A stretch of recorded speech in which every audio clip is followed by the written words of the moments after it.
இந்த செய்தியை வழங்குபவர்கள் சாரதா கங்காதரன் காலேஜ், புதுச்சேரி.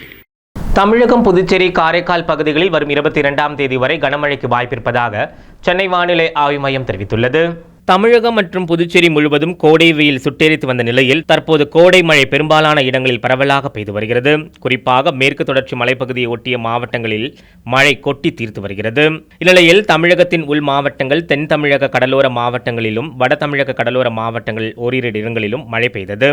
நிலையில் தென் தமிழக உள் மாவட்டங்கள் மற்றும் அதனை ஒட்டிய பகுதிகளில் மேல் நிலவும் வளிமண்டல கீழடுக்கு சுழற்சி காரணமாக வருகின்ற 21ஆம் தேதி வரை தமிழகத்தின் பெரும்பாலான இடங்களிலும் புதுச்சேரி, காரைக்கால் பகுதிகளிலும் இடி மின்னல் மற்றும் பலத்த காற்றுடன் லேசானது முதல் மிதமான மழைக்கு வாய்ப்பிருப்பதாக சென்னை வானிலை ஆய்வு மையம் தெரிவித்துள்ளது. மேலும் வருகின்ற 22ஆம் தேதி தமிழகத்தின் அநேக இடங்களிலும் புதுச்சேரி, காரைக்கால் பகுதிகளிலும் இடி மின்னல் மற்றும் பலத்த காற்றுடன் லேசானது முதல் பலமான மழை பெய்ய வாய்ப்பிருப்பதாகவும் தெரிவிக்கப்பட்டுள்ளது. புதுச்சேரி உங்கள் AMN TV செய்திகளை யூடியூபில் உடனுக்குடன் காண AMN TV பாண்டிச்சேரி சேனலை சப்ஸ்கிரைப் செய்யுங்கள். பெல் பட்டனை மறக்காமல் கிளிக் செய்யுங்கள்.